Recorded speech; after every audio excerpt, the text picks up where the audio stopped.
When you've been in this game as long as I have, loyalty isn't just a word, it's your insurance policy.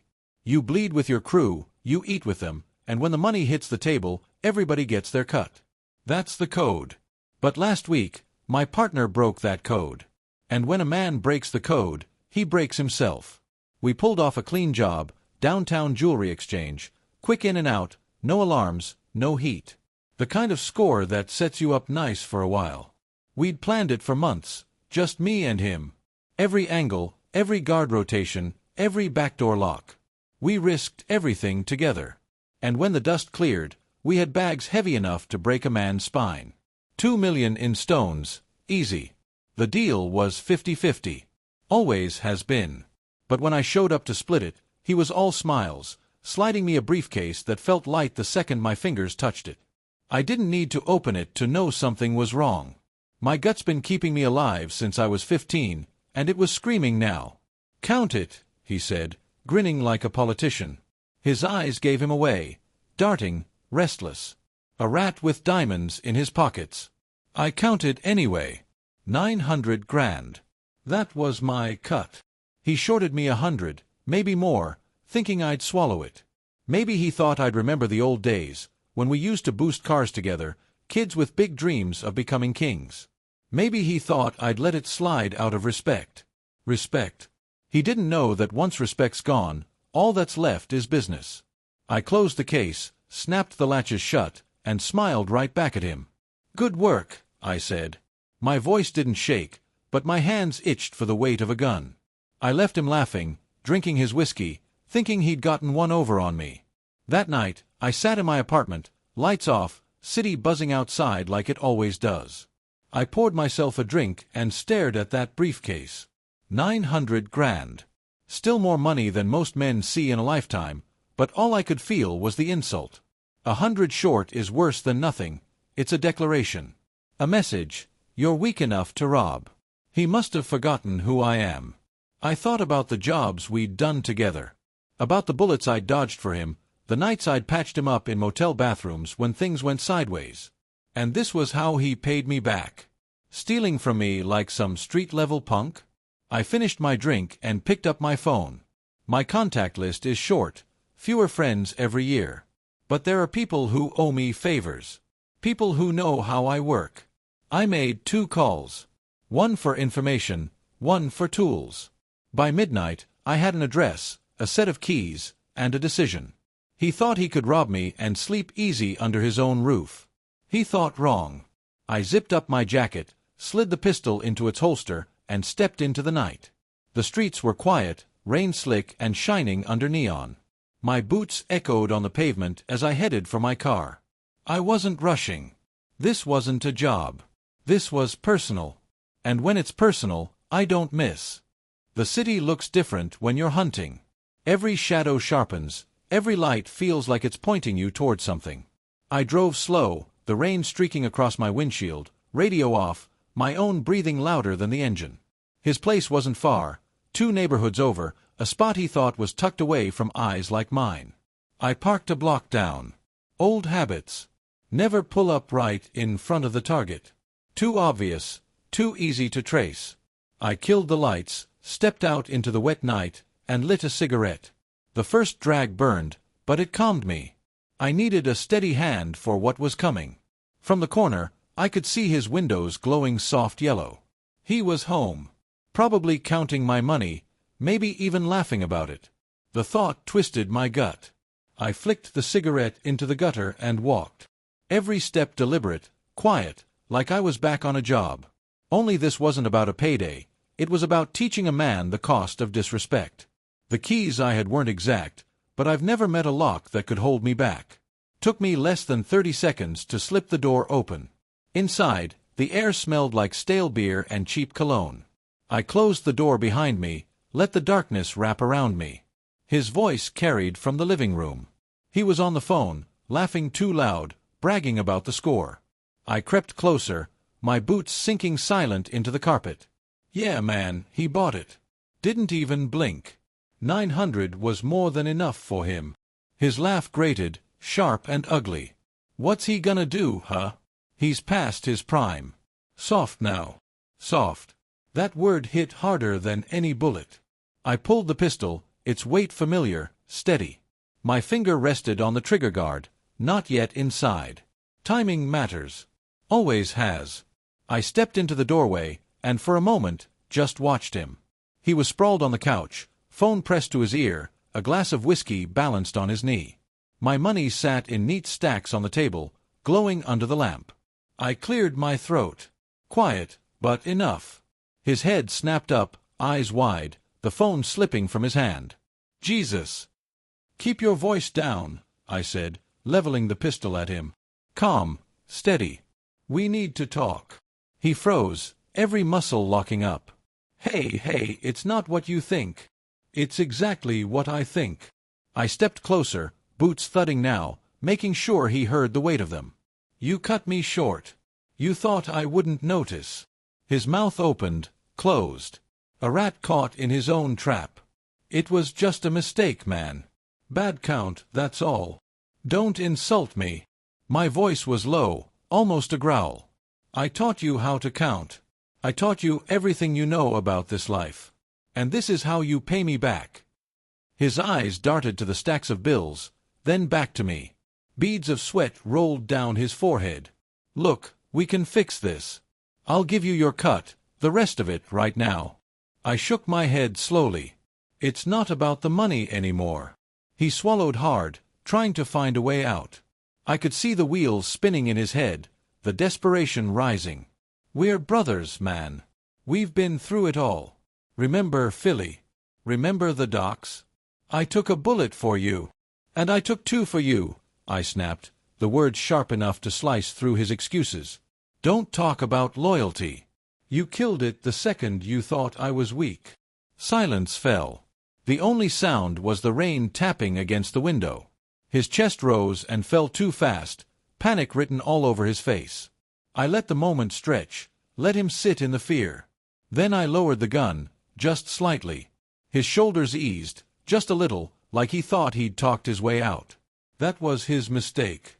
Because I wasn't there to kill him. Not yet. Death is quick, and quick doesn't teach. I wanted him to understand. Here's what's gonna happen, I said, leaning in close, voice steady as stone. You're gonna feel me in your shadow every night. You're gonna look over your shoulder every time you walk down the street. And one day, when you least expect it, I'll be there again. And when that day comes, you'll wish I'd pulled the trigger tonight. His lips trembled, words stuck in his throat. I picked up one stack of bills from the table, shoved it into my jacket. This is mine. The rest. I nudged the pile with the barrel of the gun. Consider it payment for the lesson I just gave you. Then I turned, walked back through the dark hall, and let myself out. The night air hit me, cold and sharp. Behind me, I could still hear his ragged breathing. He'd live, but not the same. Not ever again. I slid into my car, engine rumbling to life. My hands were steady, calmer than they had been all week. But in my chest, the fire was still burning. He thought the story ended tonight. He was wrong. This was only the beginning. The next morning, the city felt louder. Sirens wailed somewhere in the distance, cars honked like they were angry just to exist, and every face on the street looked like it had a secret. I'd slept only 3 hours, if you could call it sleep. My mind kept replaying his face, the way it crumbled when I told him the lesson wasn't over. Fear. Real fear. I'd seen it 100 times in strangers. But seeing it in someone I once called brother, that cut deeper. Still, I knew him too well. Fear fades fast in men like him. By the time the sun came up, he'd already be planning his next move, telling himself he was still in control. I wasn't about to give him that comfort. Around noon, my phone buzzed with an unknown number. I didn't answer. A minute later, a text came through. You made your point. Let's talk. Tonight. Neutral spot. Neutral spot. That was his way of saying he didn't trust me under his roof anymore. Smart, but too late. He picked O'Malley's, a dive bar on the edge of the docks. The kind of place where the lights are dim, the jukebox never works, and nobody asks questions. I showed up early. Always do. Took the corner booth, back against the wall, clear view of the door. Ordered a whiskey neat, let it sit untouched in front of me. 10 minutes later, he walked in. Same leather jacket he's been wearing for years, but his swagger was off. He scanned the room too long before heading toward me. "Appreciate you coming," he said, sliding into the seat opposite me. His voice tried for calm, but his eyes gave him away, bloodshot, jittery. "You picked the spot," I said. "Talk." He leaned in, lowering his voice. "I messed up, all right? Got greedy. Thought I could skim a little, you'd never notice. But I get it now. Won't happen again." I chuckled, shaking my head. "You still don't get it. You didn't just skim. You put a bullet in our trust. And once that trust is dead, so are you. Maybe not today, maybe not tomorrow. But it's coming." His jaw tightened, the mask slipping. "So what, you're just gonna keep me in suspense?" "That's the plan. Suspense is heavier than any bullet. You'll see." He slammed his palm on the table, glass rattling. A couple of heads turned at the bar, then looked away. Nobody wanted trouble. "You think you can scare me forever? I've got people too, you know." There it was.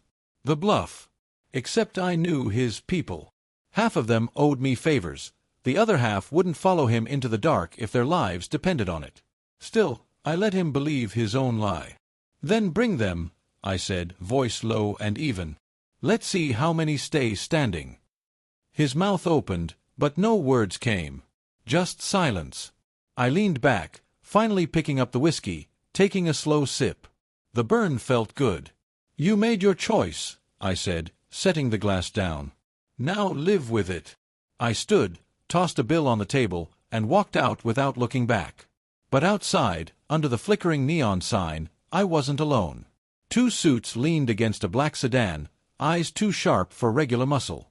Cops, but not the badge-flashing kind. Detectives, maybe feds. They watched me like hawks. One of them stepped forward. "Long night." I ignored him, kept walking. You don't answer questions you don't have to. But my gut tightened. If the feds were sniffing around, it meant my partner had already been running his mouth, maybe about more than me. By the time I reached my car, I knew one thing. This wasn't just personal anymore. His betrayal wasn't just about money.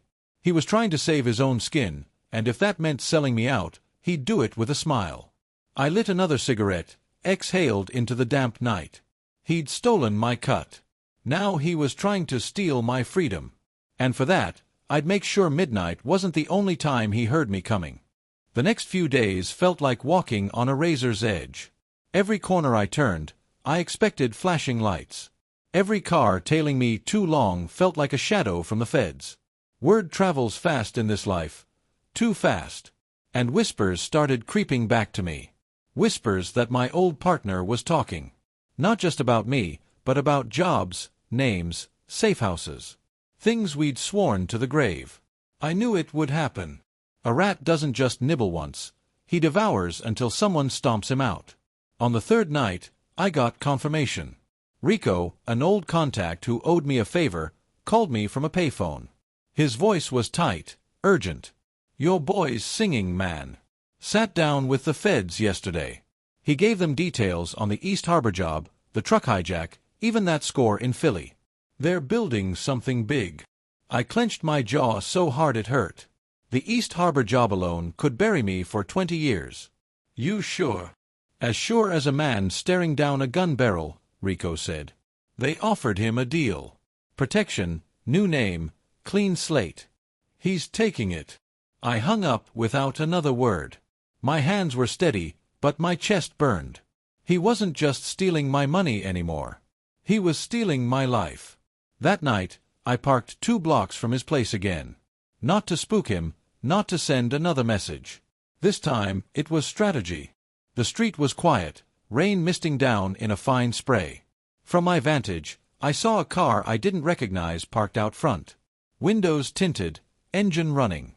Government issue. They were watching him already. I sat in the dark, smoking, thinking. If the feds were babysitting him, that meant they thought he had value. Which meant they weren't done squeezing him yet. Good. That bought me time. I didn't need to take him out tonight. That would have been too easy, too messy. No, I needed him alive long enough to watch everything he built collapse. He wanted to be a rat? Then I'd make sure the whole city knew. And once your name's dirty on the street, there's no safe house, no Fed badge, no new name that can save you. The next morning, I paid a visit to an old acquaintance, Vega. He ran a backroom poker game under a laundromat in Chinatown, but more importantly, he controlled information. Rumors, debts, secrets, Vega had it all. He was shuffling cards when I walked in, his gold tooth flashing as he smiled. Well, well. The ghost himself. What brings you crawling into my den? I've got a story, I said, dropping into a chair across from him. A good one. About a man who forgot the code. He leaned forward, eyes glittering. Go on. So I told him. Not everything, not enough to tie me up in it, but just enough. About my partner pocketing more than his share, about him meeting with feds, about deals being whispered in dark corners. I let the anger bleed through my words, not to sell the story, it was already true, but to flavor it, to make it spread like fire. By the time I left, Vega was already chuckling, shaking his head. Your boy's finished, he said. That kind of dirt don't wash off. And he was right. Word hit the streets faster than I expected. Within 24 hours, his name was poison. Dealers stopped taking his calls. Guys who owed him money suddenly disappeared. Even his so-called muscle drifted away. Nobody wants to back a man whose loyalty can be bought. That evening, I parked across from his place again. This time, I didn't bother hiding. I wanted him to see me. And sure enough, when he pulled back the curtain, our eyes met across the distance. He froze, and I raised my cigarette in a mock salute. His face twisted, fear, rage, confusion all at once. He yanked the curtain shut like it could protect him. But he knew. He knew I'd stripped away the one thing he needed more than money, more than freedom, respect. By midnight, the street outside his place was chaos. I watched from my car as two unmarked vans pulled up, doors slamming. A squad of agents hustled him out in cuffs, shoving him into the back while neighbors peeked through blinds. His head was down, but I caught the look on his face. Broken. I could have driven away then, satisfied. But satisfaction isn't the same as closure. I wasn't finished. Not yet. Because I knew the feds could lock him in a cell, give him a new name, even hide him across the country. But they couldn't erase what I'd done tonight. Wherever he went, whoever he tried to become, the streets would remember. His name would always mean one thing, traitor. And sooner or later, that kind of name catches up with you. He tasted ropes and fluorescent light for 2 nights. The feds like to make a man feel small before they offer the deal, strip him of swagger, strip him of friends, strip him of everything until the bargain looked like salvation. They pushed papers under his nose, promised witness protection, new life, clean slate. He signed like a man signing his own obituary. I watched him go through it all the way from a cheap diner 2 blocks from headquarters, sipping coffee that tasted like burnt metal, listening to the hum of cops and printers. He paced in a glass room like an animal in a zoo, cuff marks white on his wrists, eyes hollowing out with each question that came his way. He was talking now, not to me, not to the men who'd once drank his whiskey, but to lawyers with neat ties and agents with patience. He told them names, dates, addresses. He tried to trade us for his future. Let him talk. Let him barter with other people's lives. There's a currency for everything in this world. Sometimes it's cash, sometimes it's fear, sometimes it's stories whispered to the right ears. He picked the wrong currency. They offered him a van with dark windows and a fresh set of papers. The plan: new name, new town, forget everything. He accepted because he was desperate, because survival tastes sweeter than pride when the walls close in. He didn't know I'd already set the next act in motion. You think if you hand what you know to someone in a suit, you're safe? You think a thin coat of government will shield you from the street? The Fed can give you a new identity, a different social security number. He can't change the stories people tell each other in the alleys, or the look a man gets when he's been branded a traitor. No, once that blood is on your hands, someone will remember. They moved him under cover of night. A black van, agents with faces like unlit rooms. He climbed in with a sheepish grin because he believed he'd bought his way out. The doors sealed, and the van rolled off into the dark like a coffin on wheels. I followed in the distance for a while, far enough to be unseen but close enough to feel the van's heat on my rear bumper. Then I turned off the taillights and let it disappear into the folds of the city. I could have done it myself, the old way, quick and quiet. But there's an art to certain endings. Some men deserve a knife in the night, some deserve to watch the world close around them. I wanted him to see the cost of trading names for safety. I wanted the universe to finish the job I started. 3 nights later, I got a call from Vega. Short, clipped. A place, a time. A name, The Yard, a chain of storefronts that sold plumbing parts by day and opinions by night. I knew every inch of it. I knew the men who kept the books, the ones who fixed the pipes, the ones who'd slit a throat while humming a hymn. They were the sort who held grudges like heirlooms. "You set this up?" I asked. He laughed, an ugly, thin sound. "You lit the match. You deserve to watch the burn." He was still in federal hands, they said. They'd done a sloppy job of protecting him. The van stopped outside a diner. He stepped inside to use the phone. They never thought he'd be foolish enough to wander. But humans are predictable in their predictability. The Yardside people saw him. The story got around fast. By midnight, he was sitting at a corner booth with a paper cup of coffee sweating in his hands, thinking the world still owed him mercy. I walked into the Yard like I owned the place, though I didn't. Heads tilted, conversations died. He looked up and our eyes met across the room. The color fled from his face. He mouthed something, "Please, help, don't," but the plea dissolved in the space between us because nothing undoes what you do. Vega didn't waste words. "You sold brothers for a new name. You sold blood," he said. It was less a question than a verdict. Men filed in from the shadows, faces I hadn't seen in years. Old favors returned, debts settled in a language that needed no translation. He had friends before, sure, but friends abandon a rat faster than a boat abandons a leak. He tried to stand, hands up like a man bargaining with a god. "I can give you money. Anything. I'll go away." "They'd bought you a van," I said. "You bought it too." My voice was flat, like cataloging. "You told the feds things." He crumbled then, the weapon of his bravado folding into something weaker. Tears came quick, no dignity left to hold them back. I almost felt something then, pity, maybe, but the ledger doesn't balance with apologies. They didn't beat him to death in that place. That's not how this closes. Street justice isn't a spectacle for the weak. They took his shoes, his belt, his watch, symbols, then they dragged him out into the alley. I followed, because someone had to watch the last page turn. Outside, under the jaundiced light, he knelt in the dirt like a man praying. The guys from the docks walked up slow, hands full of cold vengeance. They wanted him scared. They wanted the taste of his betrayal on their tongues. They wanted his name carved into the city's memory so deep that no new identity could cover it. One of them, Danny, a skinny bastard with a history of making men disappear, looked at me, asked what I wanted. I pointed at him. "Let him live," I said. But not as the man he was. They dragged him to a rusted fence and tied him there, wrists raw. No blood, no snapped bones, yet. They left it at that. A spectacle, a warning. Then they took his shoes, left him a note in his pockets. Traitor. The rest they left to the city and its long memory. I walked away while he shouted, begging the men who'd once respected him to remember him as brother. They spat and walked off. The sounds of the city swallowed his pleas. You ever hear a man begging for his old life? It's ugly. It's thin. But sometimes ugliness announces truth.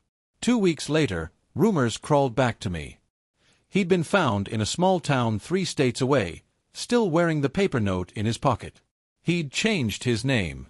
He'd bought a house with a new face. He'd tried to sleep.